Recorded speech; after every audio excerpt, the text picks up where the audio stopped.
They're saying almost every human being has about enough plastic in them to manufacture like a credit card.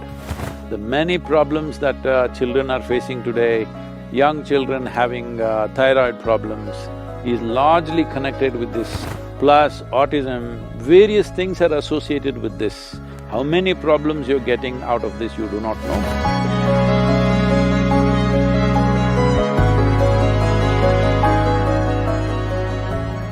So, Sadhguru, majority of your work is towards sustainable solutions, but also a lot of your work is to raise human consciousness.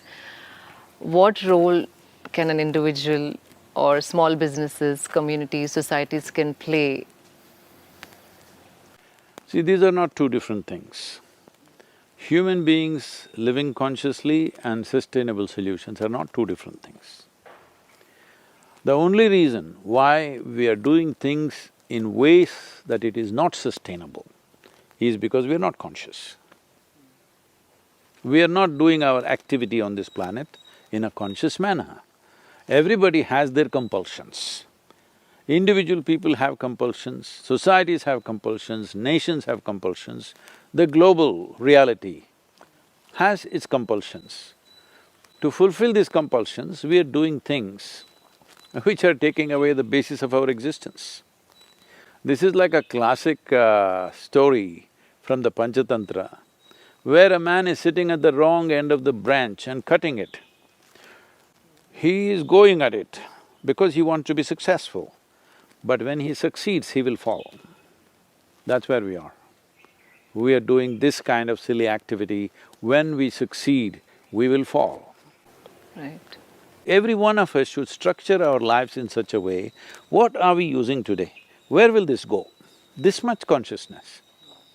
Whatever I'm using today, where will this go tomorrow? Where will it end up? What is its ultimate goal? Now, one important thing is, in India, as a nation, we have been a textile nation for hundreds of years or thousands of years. There was a time when we clothed entire Europe and Arabia. Literally 60% of the clothing was from India. Nobody made exquisite clothing like this on the planet, even today. Nobody can make something like what you're wearing, all right? Right. Nowhere else on the planet. Because these skills won't happen overnight. This is not something you can go to a textile course for 4 years and pick it up. This is something innately developed. In each region, they had all these different kinds of weaves, different kinds of dyes. With whatever local material, they came out with such exquisite weaves. Over 132 weaves, distinct weaves were there at the beginning of this century. Right now, almost 65 to 70 of them are near extinction. We are making some efforts in that, we'll talk about it later. But textile has been our way of doing things. We need to go back to that. This has been disturbed essentially during the British era, when they wanted to systematically break the Indian textile strength because they wanted to build Manchester, which they successfully did, okay? Now people are very proud to call Coimbatore the Manchester of India. I said, please don't do that, huh? Let them call Manchester Coimbatore of England because this is where the real weaving and spinning and everything, the cotton was, all right, textiles. This is the region in which it happened, and in every region there are unique ways. If we bring this back, even in reasonable context, if we develop the needed markets, if we revive the skills that are there, I'm telling you, in this country, easily it will employ anywhere between 200 to 300 million people within the next 5 to 6 years' time.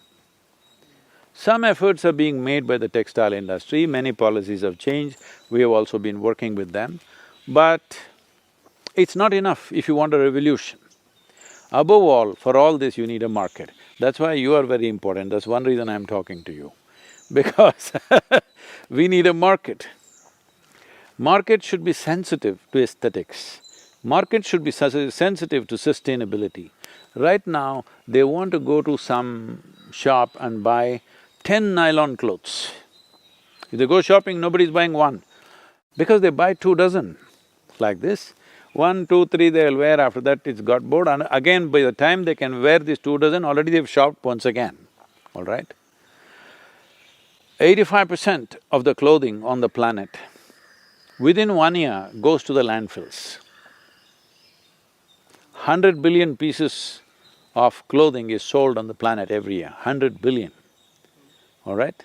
And 85 billion pieces of clothing go into the landfills every year, and most of it is polyester. One of the most dangerous form of pollution is polyfiber is floating everywhere. It's in the air, it's in the soil, it's in the water. Some researchers have found placenta, the polyfiber is in the placenta, that in your mother's womb, you catch it. Some of them are saying, we don't know to what extent these numbers are correct, but it is right, it's in the right direction. They're saying almost every human being has about enough plastic in them to manufacture like a credit card. You have to pay. Someday, if you carry a credit card in your system, you keep paying, all right? So, this much plastic is all over the place, but everybody is trying to shoot the lowly plastic bag. I'm not saying you shouldn't shoot at it, but it's fashionable to do that, that's what is problem. Because the lowly plastic bag which is floating on the street, some beggar, some rag picker picks it up, and in India, that recycling is actually at a very good pace, not because of your sustainable consciousness, because of poverty, they're picking it out. Plastic bottles are recycled nearly 90% in India, it's the only country like that. This is not because we are very ecologically aware, simply because people are poor and they're picking out all the bottles. Anyway, one way or the other it's happening. But the polyfiber, the amount of damage it's causing, the way it enters the body, especially children are wearing polyfiber because polyfiber is very, flammable. Because of that, they are coating it with, fire-resistant chemicals. These chemicals have been found to be carcinogenic. The many problems that children are facing today, young children having thyroid problems, is largely connected with this non-flammable chemicals that they are using on the clothes. Plus autism, various things are associated with this. How many problems you're getting out of this, you do not know, but for sure, many problems are coming your way. A child till 15, 16 years of age should never wear anything polyfiber. They must wear organic clothing. Not that adults can, but at least you're more resistant to those things beyond 17, 18 years of age. But till then, it is very important you must wear organic fiber. But now the problem is, how many clothes do you have? And you can't do that with cotton or silk or something, so you end up buying poly, okay? It's cheaper, so lot of them are going for… See, even cotton and other things can be made cheaper if we increase the volume.